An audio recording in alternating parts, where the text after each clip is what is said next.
습관은 동기로 작용한다. 매일매일 1%씩 나아지는 것은 장기적인 관점에서 매우 중요하다. 습관은 양날의 검이다. 우리에게 도움이 될 수도 있고 우리를 좌절시킬 수도 있다. 매일의 사소한 일들이 얼마나 근본적인 것인지를 이해해야 한다. 중대한 변화의 순간이 올 때까지 작은 변화들은 별다른 차이를 만들어내지 못하는 듯 보인다. 과정들이 쌓여 강력한 결과가 나타나기 전까지는 시간이 걸린다. 인내심을 가져라. 원자가 모여서 분자 구조를 만들어내듯 아주 작은 습관도 모여 놀라운 결과를 이뤄낸다.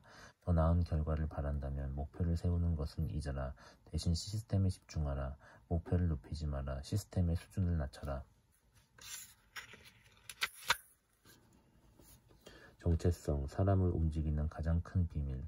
왜 우리는 나쁜 습관을 그토록 반복하는 것일까?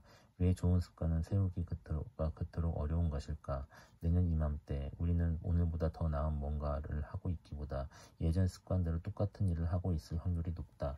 좋은 습관을 며칠 이상 유지하는 것은 어려운 일이다. 진심으로 노력하고 이따금 동기가 꿈틀댄다고 해도 말이다. 운동, 명상, 일기 쓰기, 요리 같은 습관을 들이기 위해 하루 이틀 정도는 노력할 수 있지만 그 이상이 지나면 귀찮아진다. 반면 어떤 습관은 한번 자리 잡으면 영원히 지속된다. 특히 원하지 않는 습관일수록 그렇다.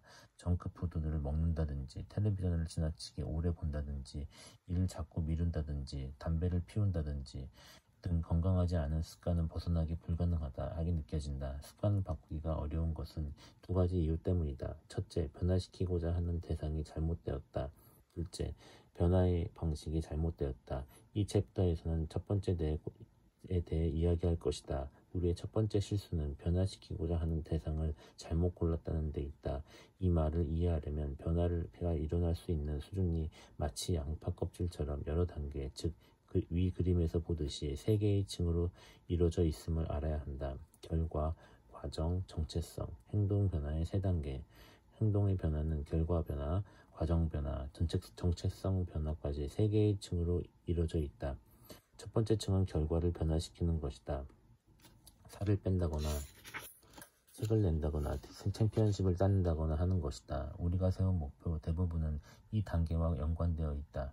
두 번째 층은 과정을 변화시키는 것이다. 이 층은 우리의 습관과 시스템을 변화시키는 데 맞춰져 있다. 매일 체육관에서 새로운 운동을 해본다든가 작업 흐름을 개선하고자 책상에 널린 잡동사니들을 정리한다든가 명상훈련을 한다든가 하는 것이다. 우리가 세운 습관 대부분이 이 단계와 연관되어 있다.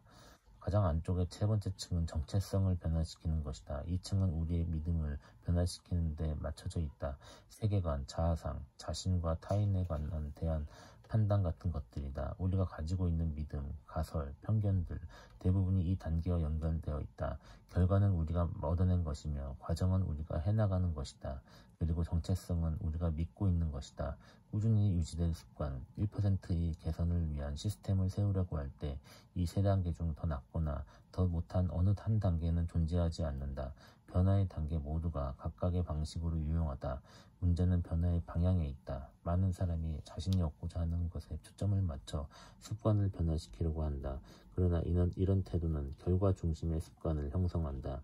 그러나 지속하기 위해서는 정체성 중심의 습관을 세워야 한다. 이는 내가 어떤 사람이 되고 싶은지에 집중하는 데서 시작한다. 두 사람이 금연을 한다고 해보자. 누군가가 담배를 권했을 때 첫 번째 사람은 이렇게 말한다. 괜찮습니다. 담배 끊었어요. 언뜻 합당한 대답처럼 들리지만 이 사람은 여전히 자신이 흡연자이며 뭔가를 하느라 애쓰고 있다고 여기고 있다. 이전의 믿음은 버리지 못한 채 행동이 변화하기를 바라고 있는 것이다. 두 번째 사람은 이렇게 말한다. 괜찮습니다. 전 흡연자가 아니거든요. 작은 차이지만 이 대답은 정체성을 바꿨다는 신호다. 이전에는 흡연자였지만 지금은 아니라는 말이다.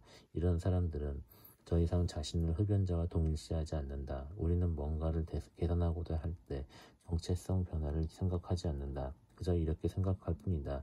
날씬해지고 싶어.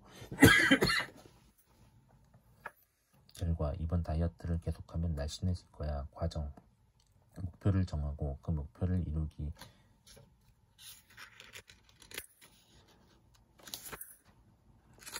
위해 자신이 해야 할 행동만 생각한다.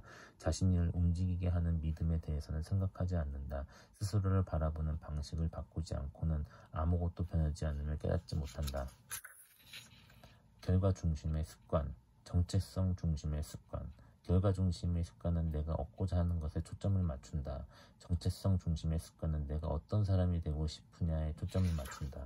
모든 행동의 기저에는 믿음 체계가 있다.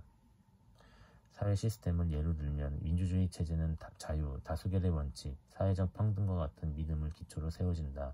반면에 독재 체제는 절대 권력, 엄격한 복종과 같은 완전히 다른 믿음을 배경으로 한다.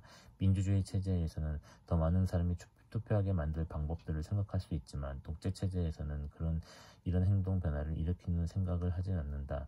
그 체제의 특성이 아니기 때문이다. 독재 체제에서 투표는 불가능한 일이다.